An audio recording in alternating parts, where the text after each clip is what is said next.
हरे कृष्णा। राधे राधे। किशन दासी के चैनल में आप सभी मित्रों का स्वागत है। और आप सब कैसे हैं? कान्हा जी की कृपा से आप सब ठीक होंगे।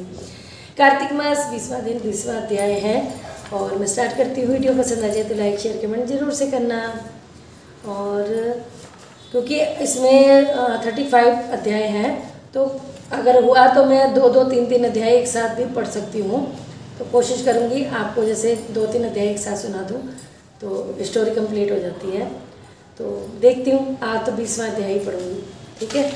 तो श्रीमन नारायण नारायण नारायण भजमन नारायण नारायण नारायण गोविंद नारायण नारायण नारायण लक्ष्मी नारायण नारायण लक्ष्मण भगवान।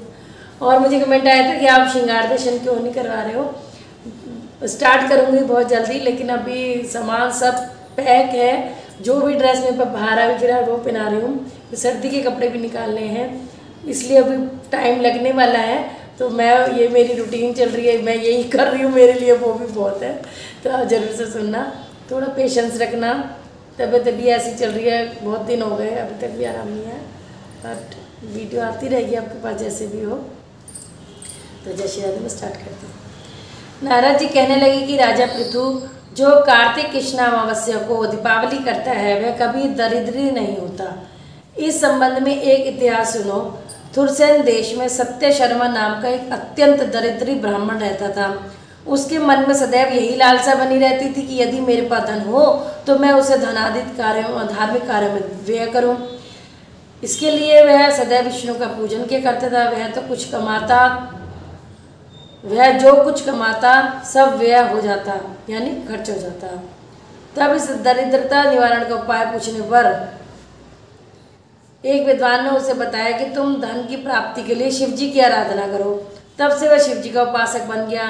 निदान 1 वर्ष बीतने पर एक दिन शिव जी ब्राह्मण का रूप धारण कर उसके पास आए और बोले कि हे विप्र, यानी कि हे ब्राह्मण, धन की प्राप्ति हेतु तुम राजा के पास जाकर उससे वरदान मांगो कि कार्तिक वदी अमावस्या को हमारे सिवाय और कोई अपने घर में दीपक न जलावे। ब्राह्मण ने ऐसा ही किया और राजा ने उसकी बात स्वीकार कर ली। निदान कार्तिक कृष्ण अमावस्या से एक दिन पूर्व अर्थात चतुर्दशी को सत्य शर्मा ने राजा के पास जाकर उसको स्मरण कराया तो उसकी समय राजा ने सारे शहर में ढिंढोरा पिटवा दिया कि अमावस्या को कोई भी घर में दीपक नहीं जलाएगा। राजा के आज्ञा अनुसार अमावस्या की रात्रि को किसी ने भी दीपक नहीं जलाया। जब रात्रि को लक्ष्मी जी नगर में आई तो देखा सारे नगर में अंधेरा है, मगर एक ब्राह्मण का घर खूब सजा हुआ है, साथ ही दीपमाला से जगमगा रहा है। लक्ष्मी जी प्रसन्न होकर उस घर में जाने लगी तो ब्राह्मण ने उसका रास्ता रोक लिया और कहने लगा, हे भद्रे, तुम्हारा पति अति कठोर है और तुम अति चंचल हो, इस कारण तुम हमारे घर में प्रवेश मत करो। तब लक्ष्मी जी कहने लगी कि भगवान के शयन के समय में आई हूँ, अतः निश्चय करके तुम्हारे घर में वास करूँगी। यह सुनकर ब्राह्मण ने कहा, यदि तुम इस बात का शपथ लोगी तो 3 वर्ष पर्यंत तुम हमारे घर से नहीं जाओगी और यहीं पर वास करोगी, तब हमारे घर में जा सकती हो। लक्ष्मी जी कहने लगी कि यदि तुम विधि पूर्वक पूजन करोगे तो मैं निश्चय ही तुम्हारे घर में वास करूँगी। यह सुनकर ब्राह्मण ने पूछा कि मैं किस विधि से तुम्हारा पूजन करूँ। तब लक्ष्मी जी कहने लगी कि कार्तिक वदी अमावस्या को प्रातःकाल स्नान आदि करके देवता और पितरों का पूजन करो। दिन के तीसरे भाग में श्राद्ध करो।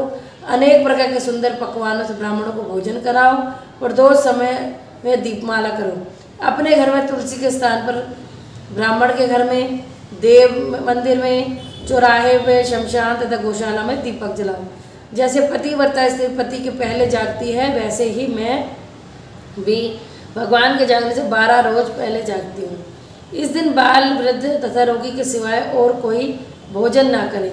सायंकाल हमारा पूजन करें। सबसे पहले स्वस्ति वाचन द्वारा गणेश जी का पूजन करें, फिर कुबेर का पूजन करें, संकल्प करें, तत्पश्चात लक्ष्मी जी का पूजन करें। ऐसा स्वरूप है लक्ष्मी जी का। कमल के आसन पर स्थित, कमल को पुष्पों की माला धारण किए, कमल जैसे नेत्र वाली, गंभीर नाभि वाली, स्तन से भाग से नम्न सुंदर वस्त्र वाली, देवताओं के हथियारों द्वारा मणियुक्त घड़ों से स्नान करने वाली, कमल पुष्प हाथ में लिए ऐसी लक्ष्मी मेरे घर में निवास करे। सर्वप्रथम लक्ष्मी जी को आसन दे, फिर पाद्य, अर्घ्य, आचमन, स्नान, वस्त्र, धूप, दीप, नैवेद्य, जल, तांबुल, सुपारी, इन सब वस्तुओं को अर्पण करें। करके नमस्कार करें, दीप जलावें और तमाम रात्रि भगवान का कीर्तन करें। इस प्रकार कुबेर तथा लक्ष्मी जी का पूजन करके ब्राह्मण को भोजन कराएं।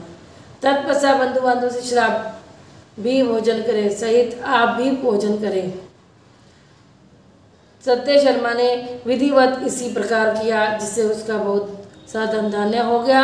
इसके बाद उसने अन्य किया कि फिर सत्य शर्मा विरक्त होकर मथुरा जी चला गया और वहीं पर समाधिस्थ होकर विष्णु को प्राप्त हुआ। तो देखिए लक्ष्मी जी की महिमा कितनी अपरंपार है। तो ये दीपावली के विषय में बताया गया है और आपको मैंने स्टोरी सुनाई दी है, तो ज़रूर से शेयर करना। और जो भी बताया जाता है बहुत अच्छी, जितनी पुरानी बुक होती है उसमें बहुत अच्छा बताया होता है, तो मुझे तो बहुत पसंद है। मेरी बुक बहुत पुरानी है, देखो आपको इसके पन्नों से ही लग रहा होगा बहुत ज़्यादा पुरानी है, बट मुझे बहुत अच्छी लगती है। मैंने इसे बाइंड भी करा रखा है, कई जगह से वो हो चुकी है, बट मैं इसको खोने नहीं देती हूँ। तो जय श्री राधे। वीडियो कथा अच्छी लगी हो तो शेयर ज़रूर करना। जय श्री राधे।